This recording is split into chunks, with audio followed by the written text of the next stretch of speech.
السلام عليكم ورحمة الله وبركاته، ورجعت لكم فيديو جديد على لعبة كلاش اوف كلانس. انت بقى معلمين. خلاص زمن خلاص انتهى. بقول لك يا صديقي، ما زهقتش من هجمات الاسبام؟ كل شوية تقوم منزل الجيش كله سواء كان جوي بقى أو أرضي، تقوم جاي حاطط الآمر وراهم وتستنى وتشوف هل الجيش هيمسح ولا لأ. ما فكرتش كده تهجم مرة زي المحترفين باستخدامهم للملكة الماشية واستراتيجية اللافالون؟ مش فاضي. وعشان كده أنا النهاردة يا صديقي جاي لك في سلسلة هتطول معانا في القناة شوية في احتراف الملكة الماشية. ربنا يقويك يا ابني. وطبعا عشان ما نبقاش كدابين، انا جاي برضو اتعلم معاك واحده واحده انا وانت. فلو انا غلطت في حاجه عديها، اعمل نفسك مش شايف. بتخاف خلاص انت هتفضحنا. خلاص يا صديقي، بس بجد لو لقيت اي حاجه غلط او عندك معلومه مفيده عن الملكه الماشيه، يا ريت تكتبها تحت في الكومنتات عشان الكل بس يستفاد. انا يا ابو هتفرتكها، انا يا ابو الادهين. المهم بقى، ما تنساش انك تصلي على سيدنا محمد عليه افضل الصلاه والسلام وتذكر الله، فالا بذكر الله تطمئن القلوب. وطبعا اللايك والاشتراك وتفعل زر الجرس عشان يوصلك كل جديد، عشان الجديد شديد. وكمان الكومنت اللي يشجعني عشان اعمل فيديوهات اكتر.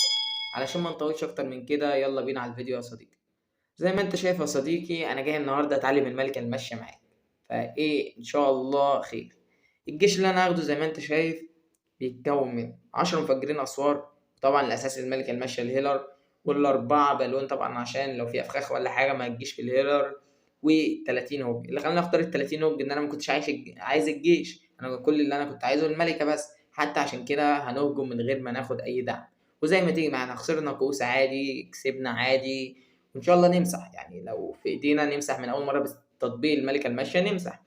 بس هنا في حاجه غلط. هتقول لي ايه يا صديقي؟ هقول لك ان احنا ما خدناش جنود تنظيف. فاحنا ممكن نعمل ايه؟ نيجي على تدريب القوات، ممكن نحذف 2 من ده وناخد مثلا بيبي دراجون، ياخد دقيقة ونص. فماشي، جايبينها هنا في الأول ليه؟ عشان هي ماشي. ممكن ناخد 2 بقى طالما، وناخد برج السحر بيقعد قد ايه؟ 30 ثانية. ناخد مثلا أبراج سحر واحد بدل وناخد ماشي. جايبينهم قدام ليه؟ عشان نحذف من هناك، ندوس تعديل في الجيش، واحد كمان من اللوج وندوس حسنا. تمام. بعد كده أول ما يتحدفوا هنا، كل اللي أنت هتعمله تاني هتجهز واحد بيبي دراجون وهتجهز واحد ساحر واحد أرشر. تمام. تستنى بقى الدقيقة دي تخلص يا صديقي، وبعدين نخش نهجم على طول. طيب يا شباب، احنا هنهجم على التصميم المفتوح ده ونشوف هنقدر نعمل فيه ايه. طيب كل اللي احنا هنعمله، هننزل مثلا الملكة بتاعتنا من هنا كده، هننزل وراها الهيلرات، ننزل واحد بالون كده عشان طبعا لو في افخاخ يسحبها، ونشوف اتجاه الملكه. تمام. ممكن نقوم جايين هنا من البيبي دراجون ونفتح لها السور كده. تمام. بس ان الملكه تخش جوه. تمام. اول ما الملكه تخش جوه نشوفها هتحتاج اي حاجه، ممكن ندوس هنا تجميد عشان طبعا احنا عايزين قدره الملكه. زي ما انت شايف قدرت تقضي على الملكه بتاعتنا وقدرنا نحافظ على الدنيا هنا. برضو انا مش عايزها تشطح، انا عايزها تجيب المدفعيه، فهي كده كده اكيد هتجيبها. تمام. لسه موفر معايا التلاتة الغضب، وخدت اكتر من، خدت جزء مهم فعلا من التصميم. يا سلام لو كنت اقدر اخد واحد من ابراج النار دول، بس ما اظنش. تمام. ممكن نهدى على الملكه بتاعتنا، احنا هنديها وقتها كله. تمام. انا اخترت التصميم المفتوح ده طبعا عشان اعرف اتعامل واحده واحده مع ايه الملكه الماشيه. ممكن دلوقتي نحط لها واحده غضب عشان الضغط عليها يبقى كبير شويه. تمام. تمام قوي. تمام. ممكن بس ايه عشان الافخاخ بدات تطلع كتير.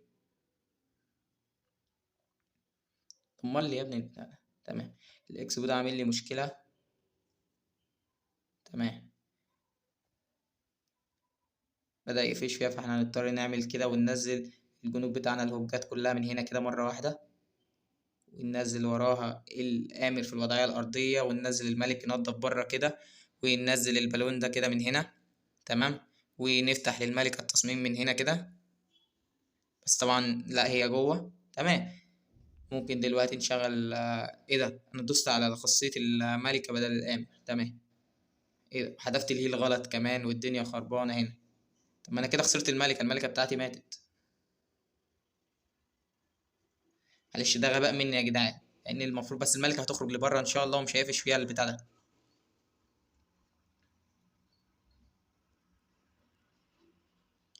زي ما انت شايف قفش فيها وماتت الملكه بتاعتي.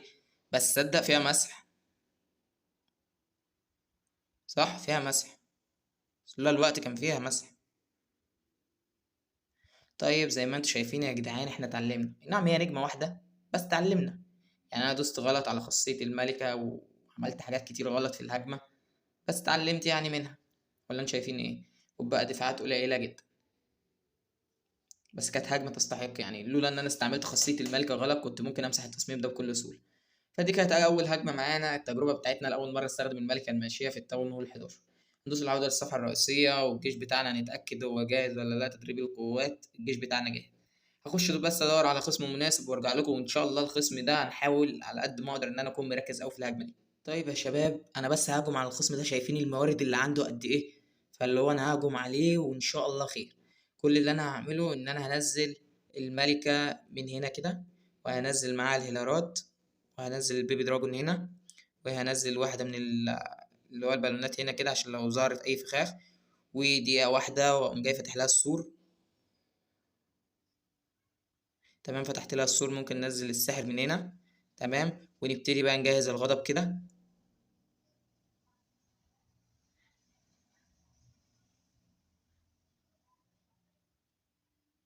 طبعا أول ما تقولي لي هنا ممكن نرمي الغضب، غضب أهو. وهنمسك التجميد دقيقة هنا دلوقتي عشان طبعا ده مفرد. أنا في قمة التركيز يا جدعان، أنا مش شايف حد. ممكن نرمي من هنا عشان الفخاخ طبعا. تمام. تروحي فين تاني؟ هو ليه ما بيفتحش للملكة يا جدعان؟ طيب هي فتحت لنفسها الطريق ولسه بدري، فانا هسيب لها الوقت ده. تمام ممكن ننزل لها ده هنا. تمام وزي ما انا شايف قدرة الملكة لسه محافظة عليها، فعادي يعني مش هحط لها غضب دلوقتي. على فكرة الملكة تقدر تقضي على التصميم كله لوحدها. افتكر ايه حركتها الجاية. تمام ممكن نرمي لها هنا واحدة غضب، ونرمي دي كده نفتح لها التصميم بس. ونبتدي بقى ايه ننزل الجنوب بتاعنا من هنا كده. ننزل الملك، وادي الهوج كله كده على شكل خط. طبعا هي احلى حاجه ان هي رجعت وخدت المدفعيه. ننزل ده كده ونتابع بقى الهوجات بتاعتنا ونتابع الدنيا دي. ممكن نرمي دي هنا كده وندوس عليهم تجميد، وندي خاصيه الامر بتاعتنا مره واحده عشان يبعدوا عنها. تعالي يا ملكه هنا الله يرضيكي. ايوه نرمي هنا واحده كده يمكن انت اللي تجيبه. نرمي دي هنا. الامر بتاعنا مات. الملكه قصاد ملكه الخصم، بس هتقضي عليها بسرعه لان الملكه بتاعتنا مستوى عالي. تمام ممكن نشغل قدرة الملكة بتاعتنا هنا. وادي الملك بتاعنا. لا بس انا شايف في تحسن يعني يا جدعان، ده من اول مرة اتقنت الملكة الماشية واتقنت فيها حاجات كتير. يعني مش اي حد يعمل الكلام ده من اول هجمة ويجرب في الملكة الماشية. تخيل ده كله من غير الدعم، فما بالك لو كان معايا دعم كان ايه اللي حصل. فالدنيا حلوة. ولو غيرت الهوجات لان الهوجات ماتت بسرعة، فايه اللي هيحصل لو احنا غيرنا الهوجات. طيب وبكده يكون فيديو النهارده خلص. اتمنى ان هو يكون عجبكم، واستنوا الجزء الثاني بقى من الملكه الماشيه واللي هناخد فيه الدعم ان شاء الله، عشان نشوف هنقدر نمشي بالدعم لحد ايه ونقدر نمسح التصاميم لحد امتى، ونشوف استراتيجيه محترمه نهجم بيها. واشوفكم الفيديو الجاي. سلام.